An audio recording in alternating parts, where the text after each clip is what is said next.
This is lesson 46 in Teach Your Child How to Read in 100 Easy Lessons. I would like to point out the ways that we read each of the stories. This is an example that is done, and you can see that we have gone through as a class and found all of the words that say we, and we circled them.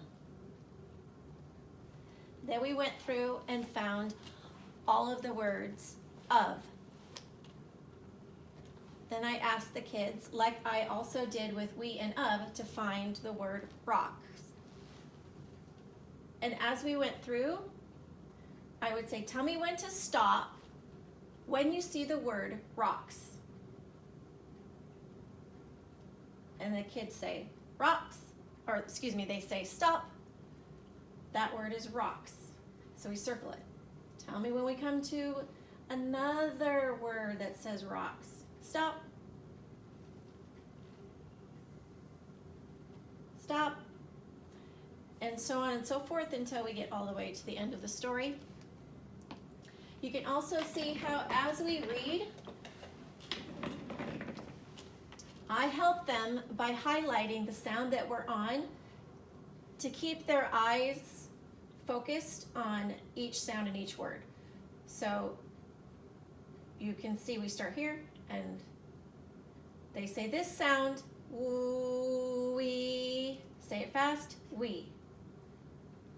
Save, save, rocks,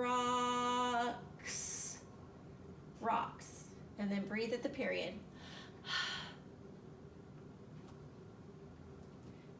They also get to practice with this particular lesson on saying this sound and this sound together. Instead of saying rocks, because then they might say the word rocks, we are teaching them to say ks, ks.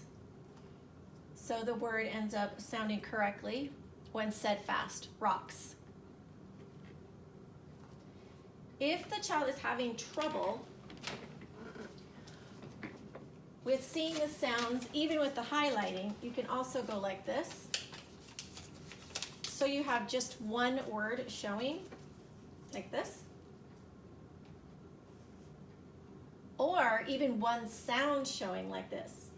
So the kiddo would say just this sound. Rock. And then make them do that part again. So it says ks, rocks, and then say it fast, rocks. So the first reading consists of doing that the whole way through. And then maybe you want to stop and then the next day come back and read it again. And in the second reading, you will ask questions at each period or each question mark. So for example, as soon as they read the story the fast way and get to the end of this sentence, we save rocks, you can ask the child, what do we do? And the child would say, we save rocks. Do that all the way through the lesson. When you get to the third reading, which you don't necessarily have to do it in the same day, but I like to have them read it again the fast way a few times so that they start reading like they talk. You could also have them practice, we save rocks. Okay, again, we save rocks. Okay, now do it with just your finger. We save rocks. We save sacks.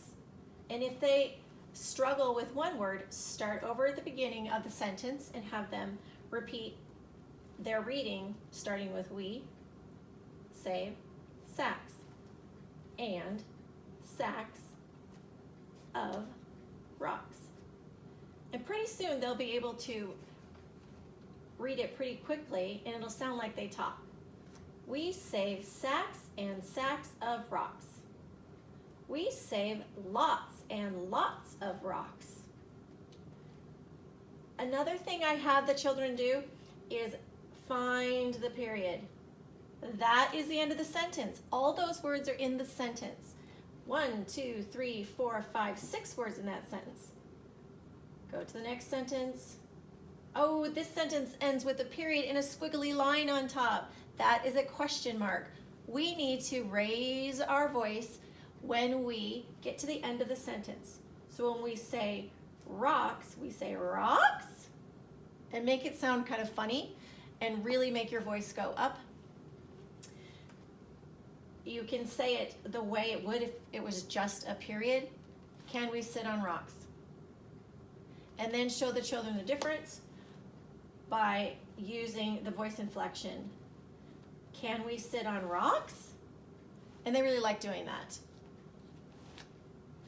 Once you get to the end of the story the third time, you can show them the picture. And before I show them the picture, I usually ask them, what will you see in the picture? And they tell me based on the words that they've read in the story. And then look at the picture and get ready to answer some questions. Show me the sacks. So the kiddos will point at the sacks. What are children doing with rocks? Here's the rocks. Oh, they might answer, oh, they're giving them to the man, and they are gathering their rocks and they're putting them in a sack. And what would you do with a sack of rocks? You can also come up with other questions that you think are fun and keep the kiddos interested. A lot of them will have stories that they have about rocks, and that's good because that is looking at the text and relating it to themselves, to their experiences in the world, or maybe other books they've read. And that's really it for following all of the steps for each of the readings that you're doing for homework each day. And of course, if you have any questions, just give me a text. Thank you.